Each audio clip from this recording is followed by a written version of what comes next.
of those business cards, right? All right. Now, we want to get right into the first event for today, and we're going to be having a young speaker. I want to say I've always been very impressed by this young man. This is Mr. John Edghill. Mr. John Edghill is a seasoned public finance and business executive with extensive experience in Guyana's economic landscape. As a senior director of investment at the Guyana office for... Give it up for John, everyone. Yeah, we don't have to go through that entire torture. Good night, everyone.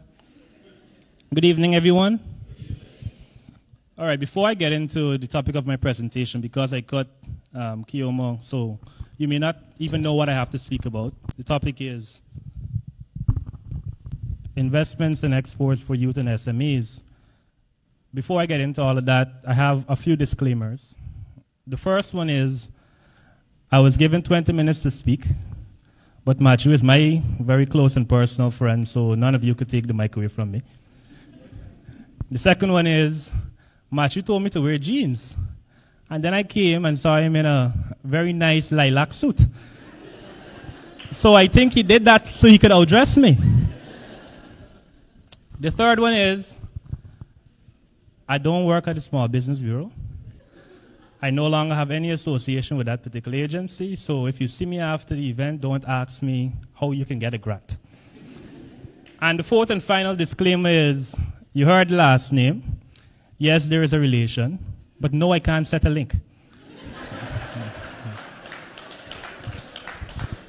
So now that we have those disclaimers, I feel much more comfortable and I could be able to get into my presentation. You guys with me now? I think we have more energy in the room now too. So they've asked me to talk about investments, and I mean, that's my day job. I have some members of my Go Invest team with me here, and some of the questions we get asked every day, I mean, sometimes maybe we get very fed up of it. People come to the office every day and they just ask, what to invest in Guyana? And the lady from Barbados, she has said that she is hearing the excitement surrounding Guyana, and she knows that their investment opportunity is here. So when they ask me to talk about this topic, it's like, do I just repeat what everybody else already knows? But I think there are some things today that we could be able to take away, and I hope that you were able to grasp it. So the first thing I want to say is that investing is a long-term endeavor. I know most of us in the room, we have ambitions of being rich, being wealthy, and amassing great amount of capital resources and everything else. And we want to do that in the shortest possible time. But it's not always possible to do it in a very short time. We have examples of some of the biggest CEOs who never got wealthy until they were in their 60s and 70s. And nobody wants to go through that, right? Me personally, I would like to be on a beach in Barbados right now instead of at this event. But investing is a long-term endeavor. I can recall maybe a year and a half ago, my brother who's here, he brought an opportunity to me. He said, we could buy some Banks DIH stocks. And at the time we bought the stocks, it was like 190 Guyana dollars for one stock.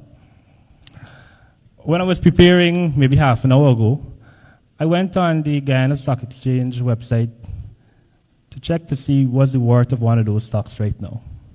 You would never guess the price. 115. So that means, in real terms, that I would have lost about $75 for every one of those stocks that I would have purchased, at least right now. But it's a long-term endeavor. And Banks DIH is one of the largest companies. A lot of Guyanese like to drink rum and beer. So we expect that in a few years' time, those returns will, and those that entire situation will turn around. So I expect that in another 10 years' time, banks could even be worth 1,000 Guyana dollars. And those fortunes will be turned around. So that's the first thing. When you're going about your small businesses, your growing businesses, whatever you want to call it, don't expect that you're waking up tomorrow and you're going to have everything all perfect and you're going to have all the monies. So I want to talk to us about some other don'ts in business. And there's some things that I've seen over my time interacting with a lot of small and medium-sized businesses over the last 3 to 4 years. The first thing is, running a business is not unskilled labor. So a lot of people believe that if you're not a doctor, if you're not a lawyer, if you're not an engineer, then maybe you can become a businessman. And that's total folly. And anything I say today, I say it out of love. Thank you. So running a business is not unskilled labor. You can't just go about saying that you will start this operation, have no clue, and then you just want to be able to earn. I listened to Ms. Patricia Bacchus yesterday, who is a very accomplished attorney, talk about her journey in transforming a very large public company that was in US $15 million in debt, as she said. But one of the things that I took away from her presentation was this point that I raised. Running a business is not unskilled labor. She is by no means not an intellectual, but her expertise was in the area of law. So she needed to actually learn all of the other functional areas of a business. She needed to learn their production.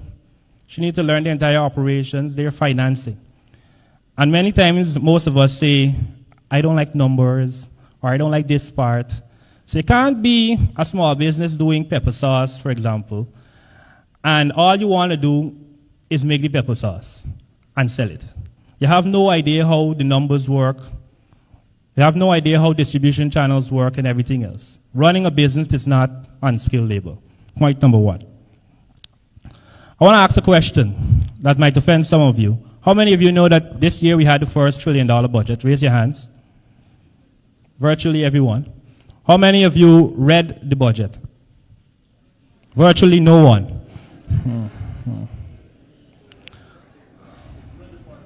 You read parts, or you read the headlines in Kaichor, Stabrook, and Chronicle. So, the point that I'm making is that these types of things impact your business. You have to look at the political, economic, social, technological, legal environment. And how do you understand these external environments that your business operates in if you don't read? I mean, Dr. Ashney Singh could really wax lyrical when he gets ready, and he could speak for 5 to 6 hours. But those 5 to 6 hours could be very beneficial to your life. So in that budget, you're able to hear all of the accomplishments of the government, of course, because that's their prerogative to talk about their accomplishments. But you're also able to hear all the things that they're planning and how you could align yourself to those initiatives and programs that they want to put in place. So next year, if I'm asked to speak, and I ask the question, how many of you read the budget? I hope that we all have our hands raised. The second point, or the second don't in doing your investment is sentiment will only get you so far. So a lot of us start businesses because we like it. Right? Maybe you're into fashion, so you want to be somebody's fashion designer. Let's use that as the example. Because generally I look very good. I told you that Matthew tried to outdress me today. And then I see Spooner. I don't know if he came from a wedding or what. Or recently married. I have to check the vehicle when I leave. Congratulations. So sentiment will only get you so far. So you're this fashion designer. And we actually have some fashion designers who will be speaking to us, I think. But the first sale that you might get would be from someone who just wants to try it because it's you. Right? They like you. Everybody likes John. Everybody likes John, right? Anyways, I don't care. So everybody wants to try it for the first instance because it's you. You're the one selling it, so we can try it. But then you put together some things like what Matthews normally wear. A green top, a pink pants, and a blue boots. So that person never wants to hire you again. So the first sale you might get is because of sentiment. But the second one, the person is looking at what you can do for them. So in business, we have to really eradicate this mentality. We have to get rid of the sentiment-driven businesses. And the third don't is someone else's success is not your entry point. So Gregory, who everyone knows, he'll be talking later. He has Shaw's Media. Very good graphics design, print, and everything else. And Gregory does a lot of TikToks. So he will tell you of all the investments that he's doing in agriculture now, in real estate, and so forth. And we know that Gregory was able to do that leveraging a lot of his pre-existing businesses. So somebody might look at Gregory and say, man, Shaw's Media doing well. That means printing and graphic designs got money in it. That means I should do it.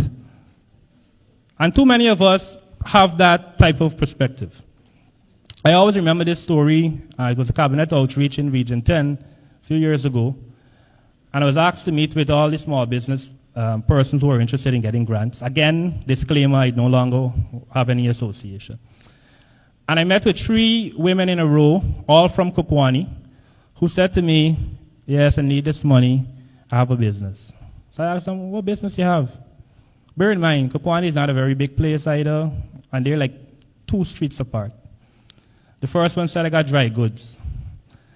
They sell canned stuff and little clothes here and there, and the peas and everything else. The second one comes in, tells me she got dry goods store too. So I got a little interested. I said, you have any photos of this business? She shows me the photos. But then the third one comes in and tells me she got dry goods business too. So when I talked to the third one, I said, you know, I talked to 2 people before and they told me the same thing. She said, yes, I know, they're my friends. So I don't know which one of them started.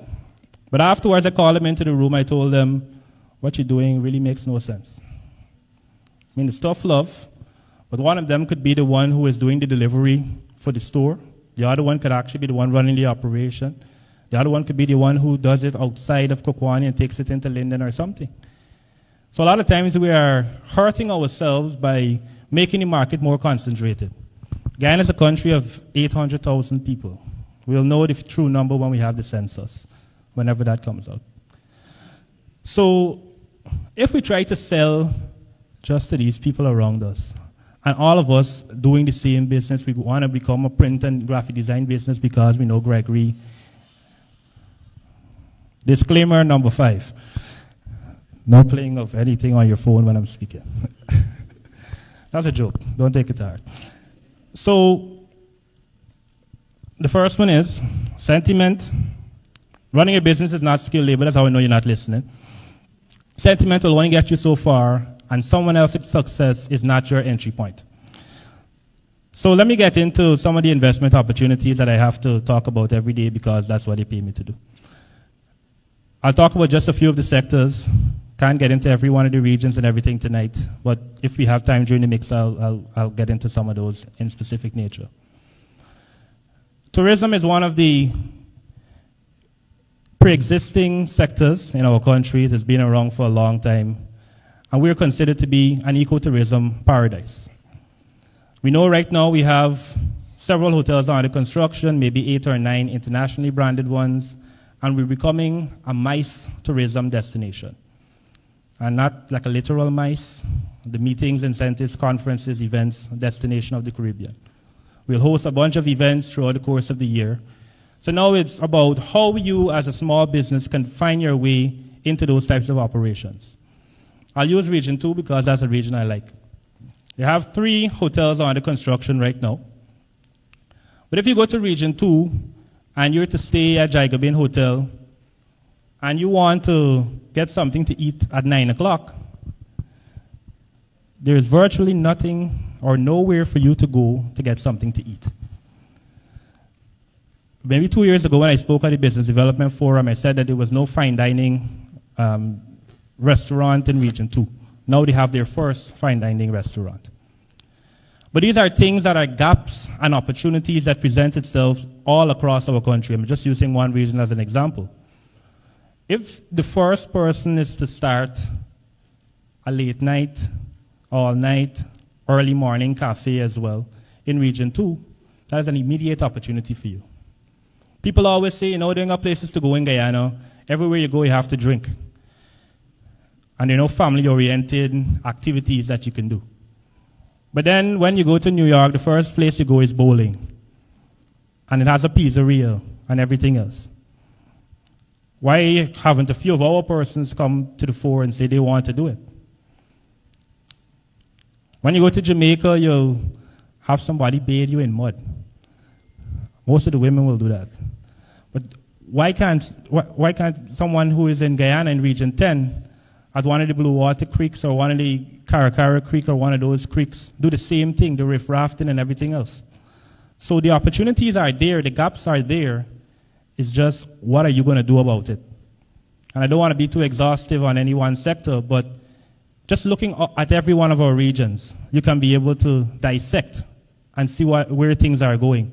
If you look at regions 10 and 9 together, the road is being built right now that will connect Georgetown to Linden, Linden to Maburo, Maburo all the way into Letem into Brazil. The Brazilians are more excited about the road than we are right now. I've met with several delegations who are looking at Guyana as an attractive destination now. So how are we positioning ourselves as young people and as small and medium-sized businesses for the incoming road that will be built? So again, in tourism, you'll need to have several rest stops because the road will still be a long road for you to drive. People have to eat on the way. People have to stop on the way. People want to have a little relaxation along the way. There are several creeks along the way as well. These now become very real opportunities for hospitality and accommodation and the entire tourism sector. If I'm to move on to agriculture, the first thing you will hear the President or the Minister of Agriculture or any of the government reps talk about is the 25 by 25 initiative. And I remember reading through the documents and looking at the various things that our import bill is pegged at. So we have this $10 billion US import bill for the CARICO. 10 billion annual import cost from outside of the region. And we want to reduce that amount by 25%.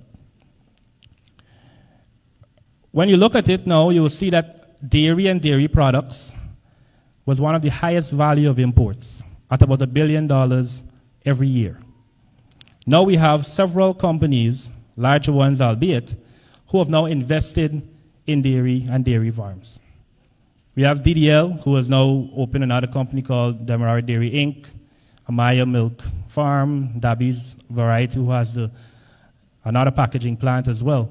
But these are the opportunities. But again, running a business and understanding the opportunities is not unskilled labor. You have to be willing to read and put in the work to be able to see some of these things as well. If I'm to just move on quickly to manufacturing and the manufacturing sector, you'll hear all the talk about blackouts, and I, for one, hate the blackouts. But we have a flagship initiative through the government where the gas will be brought onshore and we'll be able to reduce our energy costs by 50% by the year 2025. So just follow me here quickly. Guyana, which is in the Latin American and Caribbean region, has energy cost of about 28 cents US dollars per kilowatt hour. That same region, the average is 25 cents per kilowatt. So that means that immediately we are 3 cents more than all of our neighbors in the Latin American and Caribbean region. If we're to now reduce that by 50%, we will be at about, you can do the math, 12 to 14 cents per kilowatt, because we can even drive it down further than 50%. So immediately, there are benefits for you as a small business. One, your operation costs are now less. Two, that now frees up your cash flow. And three, this now gives you the opportunity to reinvest into your business. So now you can have more money to do more with in your same operation. So these are things we have to now look at and understand that in a year's time, find the specifications for some of those machines that you need, start to make the investment now because the energy cost is going down. But then Guyana, because of its strategic location, because we speak the English language, we're the only English-speaking country in South America, and we're very close to the Caribbean, we're very close to the South American continent, And we're very close to North America. We have good bilateral partners in Europe and everywhere else.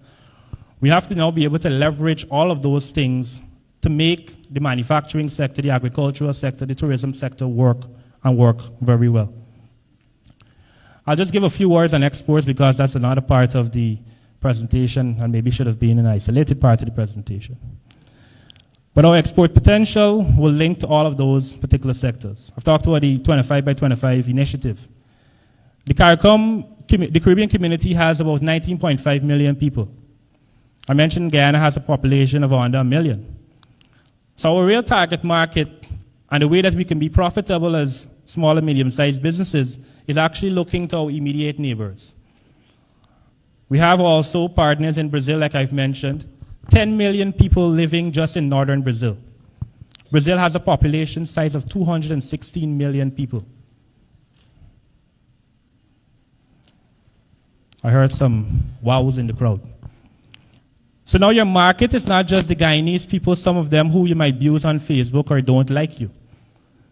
It can now become the Trinidads of the world, Barbados, Jamaica, Brazil, and that's the way we have to start looking at our exports. Last evening when my CEO, Dr. Ramsroof, spoke, he showed you the pepper pot in a box and the cook-up in a box that you can easily microwave. But most of us would say that we have the best recipe for cook-up, or our mother makes the best pepper pot. So most of the local people will never want to consume such a product. Those products will be useful for the diaspora, the New York diaspora, Georgia diaspora, etc. So understand that some of your products that you will manufacture here, none of the Guyanese people will like it. And that's okay. It's totally okay if you just use Guyana as your launching pad to get into the world. Sometimes Guyanese have to see other people doing it first. You have to see them wearing the Aeropostale and the H&M before they put on those particular brands. So it's okay if you start a market and the only people that want it are your non-Guyanese people. Totally okay. I'll leave this with you. You will never guess which country is the second largest exporter of beef. Anyone can make a guess? Sorry? India. And India, of course, most of them are Hindus. And in the Hindu religion, there is certain sacrilege related to the cow. But India, you can Google it now if you want to fact check me, but you'll be wrong. India is the second largest exporter. Rowena, you're really Googling it? India is the second largest exporter of beef. So now we have to think about some of these things. What are the opportunities will now arise in our country? In preparation, I also was reading some of the comments from the live stream last night, and there are some things I just quickly want to address. With a zone of peace, like the Argyle Declaration. The first one I read was that all the incentives linked to these investment opportunities are only for foreigners. Absolutely untrue. Absolute rubbish. Total garbage. The investment regime in our country, the Investment Act that governs that regime, treats both locals and foreigners the same way. So if you come to our office and you speak to Rihanna, you speak to Nikisha, you speak to myself, I don't see the others from the office here, we will treat you the same way that we would treat our Caucasian brothers who come from Europe, our Asian brothers who come from China. The same respect, the same concessions will be granted to you. Am I clear? Am I clear? The second one is, you can't invest in Guyana because there's no money. You can't get any loan or anything of the sort. So there are two government-supported initiatives to help you get financing right now. And if this is the only thing you take away because you came here looking for money, then so be it. Well, the first one is the government has a collateral guarantee program. There are about 5 commercial banks in our country. The collateral guarantee program works with 2 of those banks that are called partnering financial institutions. Those are the Guyana Bank for Trade and Industry, who is a sponsor of the event, and Republic Bank, Guyana Limited. So if you go to the commercial bank right now and you ask them for a loan, $3 million maybe, or anywhere thereabout, they will tell you somewhere in the vicinity of 15%. Am I right, Gregory? Thereabout, or more. 18, he's saying. I'll use 50. So you go into the bank on your own volition, they tell you 15%, immediately you scoff, you leave the bank, you get no money. So the collateral guarantee program that the government has, the maximum interest rate through those 2 institutions is 6%. The way it works, you of course have to go through the Small Business Bureau, no association, and you submit relevant documentation to them, and they can act as a guarantor for your loan. So it's a double whammy. Most times you don't have the full asset base or collateral base for your loan, and they will act as a guarantor for your loan from 40 to 70%. The maximum on that loan is 30 million Guyana dollars. So you can have a reduced interest rate, 6% maximum, a loan up to 30 million, plus the government is saying that they support this small business and they want to act as a guarantor.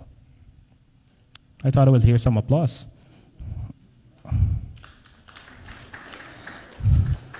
This is a tough crowd. Matthew, I'll give you back your time. Secondly, last year, July,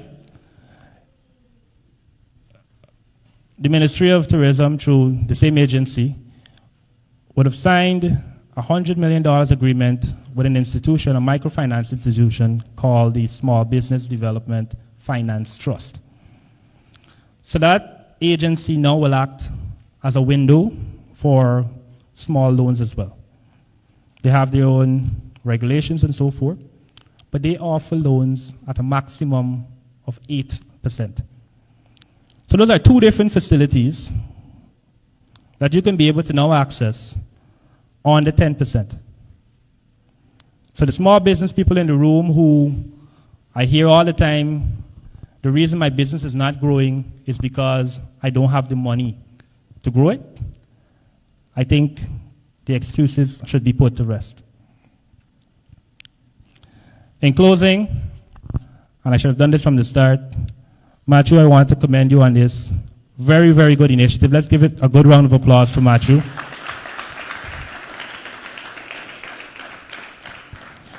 There are few events that you go to and you get this quality of information. So give him a very good round of applause. I want to thank you for listening to me, and God bless you.